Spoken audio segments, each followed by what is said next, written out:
In baseball, like any sports, there's lots of physics at play. One of the topics that has the most physics in baseball is curveballs. This is a curveball. There are many different factors that play into the results of a curveball. A curveball forms a parabola. This is a graph of the motion of a curveball. Some factors that go into a curveball is the distance, displacement, direction, vectors, and a compass for that vector. The displacement that the baseball is traveling is the distance of space between the pitcher's mound and the batter. The displacement is about 18.44 meters.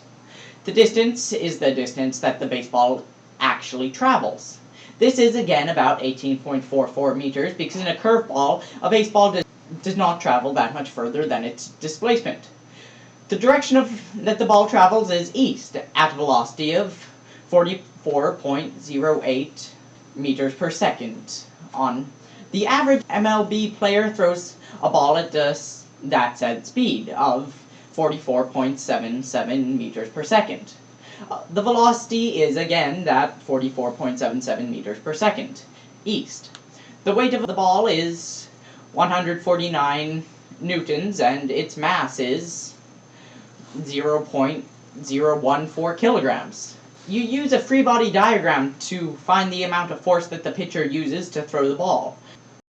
The free body diagram of a baseball begins with the mass of the baseball, which is 0.149 kilograms. Then continuing further on, the Fg, or gravity force of the baseball, is negative 1.9602 newtons, which is found by multiplying the gravity of 9.8 and the mass of 0.149 kilograms. The normal force, or Fn, of a baseball is 1.4602 newtons. This is found by multiplying the gravity of Earth, negative 9.8. times the mass of the baseball, which is 0.149 kilograms. Fap, you multiply the acceleration and mass, and that gets you the force applied to the baseball. To get the force of friction, or air resistance, you multiply Fn times the mass, and you get 0.219 newtons. This is the force that is going against the Ff.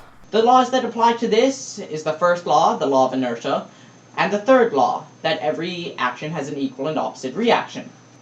The first law applies because the baseball would stay in motion until a force acted upon it, and the third law is that the pitcher throws a ball and the ball travels in the direction of home base.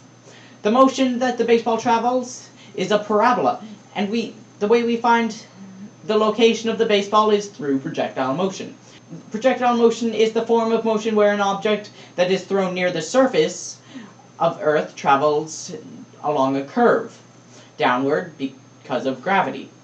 The equation is x equals Vox times time, which is used to find horizontal displacement. This equation is used to find vertical displacement. To find horizontal displacement, you use the equation Vx equals Vox. And you also use Vy equals Voy plus gravity times time. What can also be used is free fall. Its equation can be seen right here.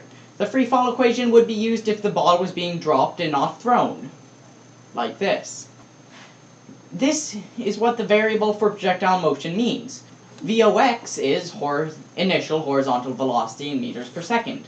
Voy is initial vertical velocity in meters per second. This always equals 0 meters per second unless it is dropping already. Vx equals horizontal velocity, again in meters per second. Vy equals vertical velocity in meters per second. X equals the distance or the range in meters, and y equals the height in meters.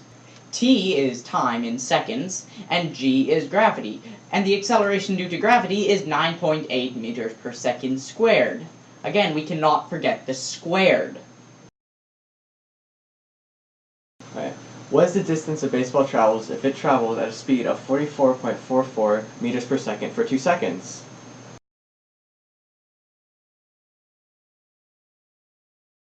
What is its displacement if it travels south?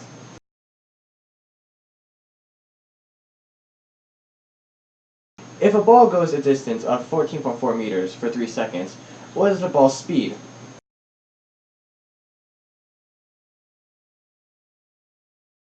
Using the same units, if the ball travels north, what is its velocity?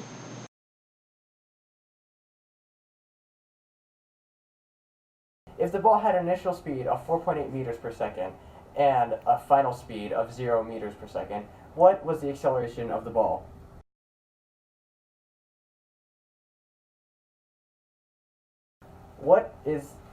How long does it take a ball to come back to the ground after it's in air for 3 seconds?